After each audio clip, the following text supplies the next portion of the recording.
पाकिस्तान से रिश्ता क्या, ला इलाहा इल्लल्लाह, पाकिस्तान का मतलब क्या, ला इलाहा इल्लल्लाह, नारे तकबीर।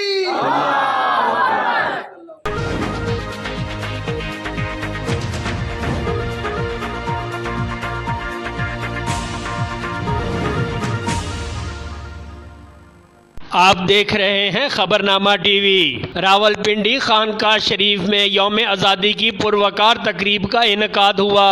तकरीब का आगाज परचम कुशाई से किया गया। सियासी, समाजी, कारोबारी शख्सियात और बच्चों की बड़ी तादाद शरीक हुई। सजादा नशीन पीर सनाउल्लाह हुसैनी, हाफिज इकबाल रिजवी, बाबू इमरान कुरैशी, चौधरी अब्दुल मजीद, सैयद हकीम महमूद सहारनपुरी, साहिबजादा समीउल्लाह हुसैनी ने भी शिरकत की। मुकर्रीन ने आज़ादी की अहमियत पर रोशनी डाली। देखते रहिए खबरनामा टीवी, पढ़ते रहिए खबरनामा मैगजीन। हमारा चैनल सब्सक्राइब कीजिए। शुक्रिया।